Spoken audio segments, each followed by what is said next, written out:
Good morning, everybody. Are we up? I think we are. I'm not exactly sure in terms of what the holding screen says here, so I'm just going to talk as if we are actually live. It is the first day of the Donald Trump administration, I guess first full day here, after Donald Trump's inauguration yesterday as the 47th president of the United States. Later in the day, Krystal, he took to both Capital One Arena and the Oval Office to sign hundreds of executive orders. We're expecting more executive orders later today, as well as a press conference around 4 p.m. They say that they're doing a big infrastructure project. So for those of you who've been in politics for a while, you may remember something called Infrastructure Week under Donald Trump back in 2017. And I guess Infrastructure Week is back. It became a joke, but maybe it's not a joke anymore. You know, maybe it's officially real. But what we're going to do here is that we're doing a live stream because things are moving very quickly, and our ability to be able to prepare a show would be dated by the time that we were even able to put out. So we're going to react to some of the news from yesterday and then just generally be live with all of you, kind of a fun new format here to just go through everything with everyone about what's coming in and obviously react to the big stories, the big actions. We do not have a White House press secretary scheduled for today, but Trump will apparently not only be doing a press conference on this infrastructure thing. He said it will be taking questions as well. So we'll see. Gotcha. Hope to see it. He took a lot of questions yesterday. So Yeah. what do we have today? A lot of stuff. And Yeah. by the way, there's something weird, a little weird going on with like our monitors. Yeah, I'm not and sure our what's happening. So if we look confused, yeah, that's why we Yeah. may seem a little like, where are we and what are we doing? But in any case, there are a bunch of executive orders to go through. A lot of drill baby drill, a lot of immigration. So we'll break some of the highlights or lowlights, depending on your perspective of those down for you. Shelby Talcott is going to join us, fantastic reporter. She's going to be taking a look at the January 6th pardons, which was quite, across the board, not just nonviolent January 6th offenders, but people who were beating cops as well. And then there were a few that were sentence commutations. So she's going to break that down for us. She's also going to break down for us the news about Vivek is officially out at Doge. He was the first cut. Many That's people right. have made He's this the joke at first this cut. point, but he was the first one Yes, to face the axe. He's been banished to the hinterlands, to the provinces from the imperial capital. Yeah, so I mean, it's interesting. There's a Politico article that suggests Elon really just was kind of like annoyed with him, even before the like Saved by the Bell, Boy Meets World screed. So that was the excuse to push him aside. But in any case, we'll get Shelby's thoughts and what she knows about all of that. Update on the what appears increasingly to be a temporary ceasefire in Gaza. Trump weighed in on this himself and said he has little confidence that that ceasefire will be able to hold. So we'll take a look at that. We're also taking a look at the whole TikTok situation, which is interesting. We touched on it a little bit yesterday, but wanted to dive into that more because it it says so much about Trump and Republicans and Democrats and how to wield power in this era, et cetera. So we'll take a look at that. We're also going to take a look at these Trump and Melania shitcoins. Some pastor who was involved in the inauguration decided to also get in on the action and drop his own meme coin. So wild things happening there.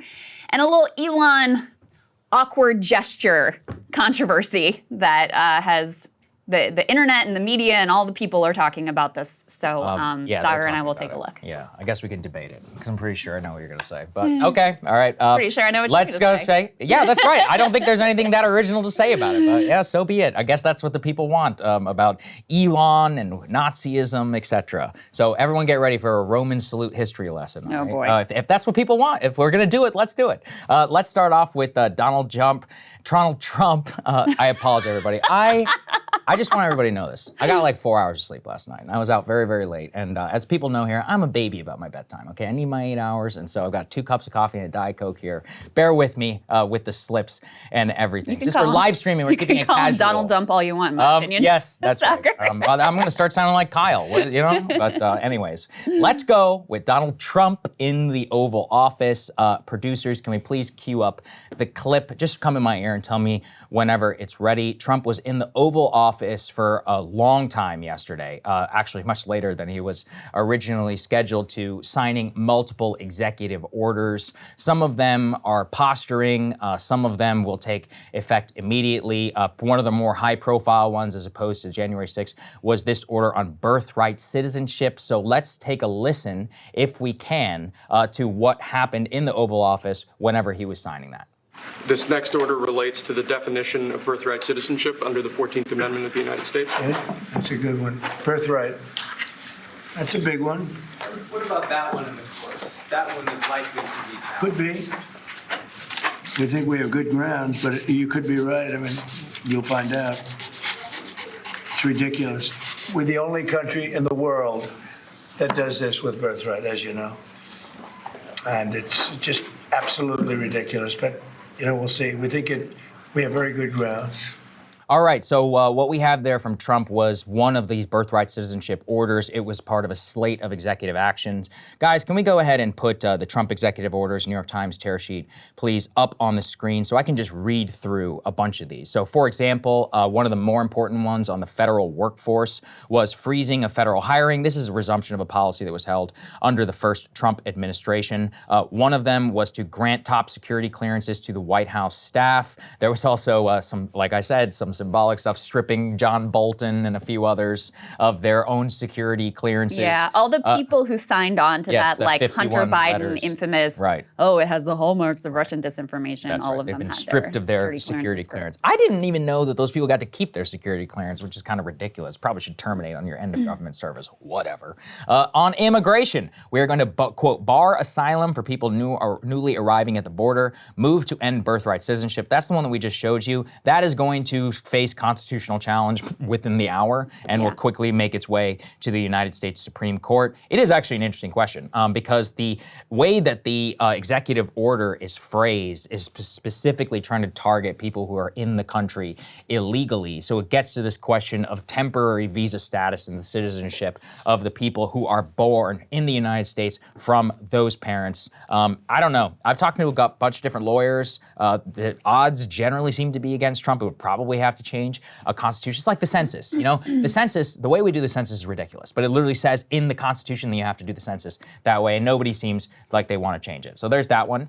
There is the declaring migrant crossing along the U.S.-Mexico border to be a, quote, national emergency. The National Emergency Declaration unlocks federal funding, kind of in the way that you'll do it for a hurricane or something like that. Could also face some constitutional challenge, but because it went through last time around, it worked its way through the courts. There's some legal precedents considering, and then designating the cartels as foreign terrorist organization. Same thing, it opens up a lot of sanctions power, and also, as you pointed out yesterday, Krystal, opens up the AUMF order if they want to pursue that. On DEI, it was terminating DEI programs across the federal government, recognizing two sexes, male and female. I love the way they put this. Remove protections for transgender people in federal prisons.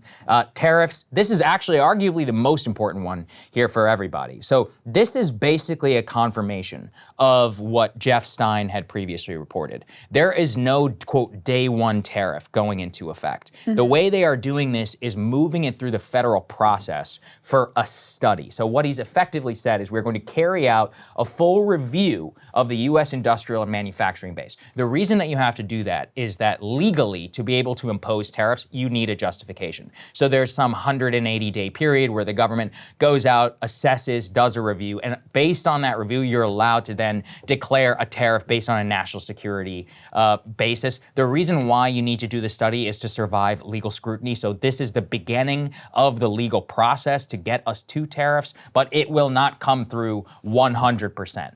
Similarly, like this, begin an investigation into trade practices and trade deficits. This is all legalistic language, but is very important for actually getting this stuff done. And then finally, there were a bunch of executive orders withdrawing the U.S. from the Paris Climate Accords, declaring a national emergency, which could expedite the permitting, like to get around permitting reform problems for drilling. I think, and then the last one is TikTok, but we will get to that. So there you go. Yeah, and he also issued, like I said, blanket pardons, excuse me, for the J6 people. So we'll talk to Shelby about that as well.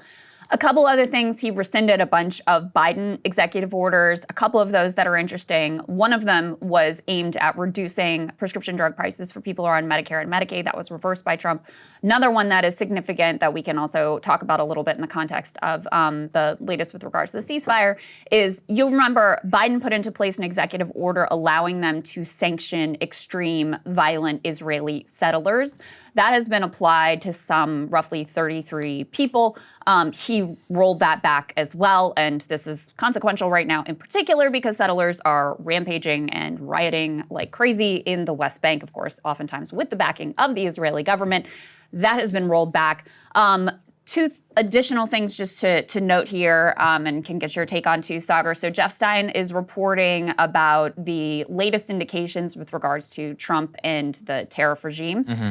So he says, takeaways from Trump's press are related to the things I covered. Maybe you care about. 25% tariffs on Mexico and Canada could start in 10 days. Obviously, Trump has been, I guess, aggressively talking to both the Canadians and the Mexican government about what that could look like. If that's an across-the-board tariff, that is insanely consequential. It's very consequential for the auto industry. Those auto parts made as part of the manufacturing process cross back and forth over the borders multiple times in the course of putting together a vehicle, so that would be incredibly consequential in terms of building materials, in terms of oil, especially Midwest. So if there aren't exemptions, but these are all big question marks if we don't have a lot of clarity on all of this, so put that one to the side. China could be hit with major tariffs if they don't sell TikTok, suggest 100% as a possibility. We can talk more about that in the TikTok section. Universal tariff on all countries still on the table. Trump thinks Russia's economy is falling apart, but wouldn't comment on if he would keep U.S. sanctions. And Elon Musk's Doge will get a White House office with 20 people. More to say about that in a moment as well. Yeah. To go back to the birthright citizenship piece, the reason why you're saying it'll be, clearly challenged, and if the lawsuit hasn't already been filed, it will be imminently filed. The 14th Amendment says, Section 1 states, all persons born or naturalized in the U.S. and subject to the jurisdiction thereof are citizens of the U.S. and of the state wherein they reside. Now, scholars in particular on the right who want to say, no, that doesn't mean that everybody who's born in the U.S. is, a citizen. They point to that subject to the jurisdiction thereof, and make the case that potentially some of these individuals aren't really subject to the jurisdiction of the United States, so they don't count as citizens. I think it's previously been a relatively fringe legal argument that has been made. However, you now have, a Supreme Court that is very conservative, and so question mark what would happen there. And then I think the other question is how far does Trump want to push things? Because let's just say theoretically that this goes through the court system, goes to the Supreme Court. Supreme Court's like, no, it's in the Constitution. You can't just end birthright citizenship with an executive order. That's not how this works. There's also a possibility that Trump says, as Andrew Jackson said in the past, okay, well, how are you going to enforce that? You and what army are going to enforce that? So since you have this time around, and this is part of what's different, number one, he has immunity for anything that he does in office. So he doesn't have to worry about any sort of, criminal consequences or whatever. That's off the table. Number two, and as part of these executive orders, Schedule F was instituted. There's been a highly concerted and organized effort in the 4 years when he was out of power to make sure that he has loyalists in place who will execute on orders, even things that may not be legal, may not be constitutional. So I think you can fully expect the executive branch would go along with whatever his interpretation is. So, it really does open up, like I said, a question about how far is he willing to go on this if the courts do what I think most people would expect them to do, although there are no guarantees of striking down this particular executive order? Yeah, that's right. That's a big question, actually, for a lot of the way, the Supreme Court. And by the way, apparently Justice Sotomayor, somebody I knew who was in the rotunda, was not looking too healthy. So just people should prepare themselves now that Donald Trump is the president. Can you believe RBG she not, 2.0. Can you believe she did not resign? Yeah, I do. I know, I can believe it too. But it's after the whole RBG. This is a diabetic 70-year-old woman who's like borderline obese. Like, do I need to show you what a chart looks like? And beyond, why would you want to string it out your last years voting in the minority, and then allegedly being in the service of some grander ideal? It's just the most insane thing I've ever seen. The same thing about our president, now the oldest to be sworn into office. Actuarial tables about his hey, listen, JD's age and weight, etc. JD's sitting right there in the wings, okay? So it's not the similar situation where literally, like, I mean, imagine, like, that would mean, it'd be like if there was no vice president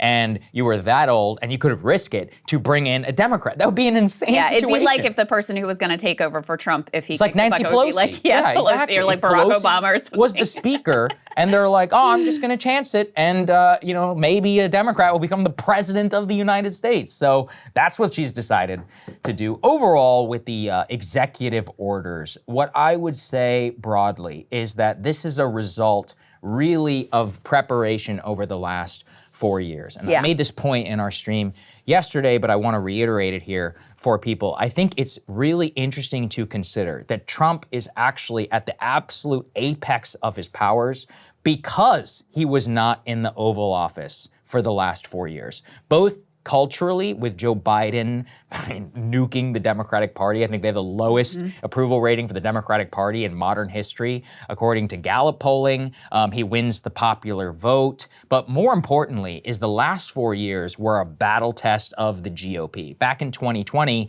the John McCains, the Jeff Flakes, the Liz Cheneys, and all of those other people, there was not a ton, but there was a little bit of consternation ideologically and theoretically about the party. But Trump being able to get away with all of the things that he has done, still get the nomination and still get elected to the White House on top of a 4-year, what I would almost describe as like a cooling off period for the conservative movement, where everyone had a fight about DeSantis versus Trump and all of that. Then Trump won. So for the last 2 years, the conservative legal establishment, the Federalist Society, all of these people have gotten together and be like, okay, like, we're doing this if we win. And this is the way that we're going to do it. That's so different. I mean, monumentally different than 2017, where everything was up for grabs. Half the people who worked for Trump didn't even like Trump. They actually voted against him, or they denounced him, a month before they were working as White House chief of staff or whatever, like Reince previous. This time is just like totally not the case. And with those loyalists, but on top of like the professionalism, I would say, of a lot of the senior executive service and others who will be replacing the current bureaucrats, the lawyer, people like Will Scharf, the guy who was in that video, the staff secretary. These are, Harvard, Princeton educated lawyers. These are people with like a blue pedigree background. Stephen Miller and them have been working behind the scenes now for years to be able to prepare this. So I do think it will look very different this time around in the interim. Now, there will always be chaos. There will always be Mika Brzezinski facelift tweets, truths, and all of that, et cetera. But at an actionable level, I expect it and see this in such a difference from last time. I mean, don't you remember that travel ban order he put in place in his first week? It was reversed 10 days later, and it was just chaotic. It made no sense. This time around, everything, like the tariffs, everything is moving through the technical legal process to avoid court challenge, to avoid many of the things that struck them down and he had problems with. So that's really what I see in the professionalism of a lot of the people around Donald Trump. That has nothing to do with Trump himself, but it has to do with his movement, what people believe in, and actually trying to make actionable many of the things that he talked about on the campaign. Yeah, I mean, the way that I would say that is basically they have their ducks in a row and there are no brakes left on the car. Right. And he doesn't have to answer to anyone. He doesn't have to get reelected. For reelection again. Right. So there's no, Democratic break. Any sort of GOP opposition has been vanquished. I mean, a lot of Democratic opposition has been vanquished. See the fact that Marco Rubio got approved, which is like total neocon warmonger, but whatever, got approved 99-0 in his Senate confirmation hearing yesterday. And it shows you what a great fight the Democrats are putting up this time around. And I think part of that is, not only, yes, he won the popular vote, by a 1.5. Yes, there's this, huge sort of vibe shift with all the like tech oligarchs backing him and this like cultural, right-wing cultural consensus that is formed, especially in particular sort of at elite levels where this has been embraced as their path to make sure that they hold their grip on power, et cetera. So you have all of those pieces that have come together. And then also, Trump, from a business perspective, in his first administration, his big accomplishment was passing a giant tax cut. Some of the more like populist direction that he had embraced in 2016. Now he's, hanging out with the masters of the universe, tech oligarch types. He had like 4 of the 5 richest people in the world at his inauguration sitting behind him yesterday. And so the business community doesn't feel threatened or afraid anymore the way that they did the last time. They feel like there's more to be gained from collaborating with him than there is to be gained from opposing him. So yeah, I mean, and like I said, one of the questions, okay, so there's a whole raft of executive orders. The birthright citizenship one is not the only one that is ultimately going to be challenged in federal court. And then the question is, okay, well, how far is he going to go? Because what we're basically relying on at this point is for Donald Trump to check himself, to say, the court said I can't do that, so I'm not going to do that. Because there is no other check in place. Like, that has been part of the effort of the past 4 years and really consolidated by the Supreme Court with the immunity decision.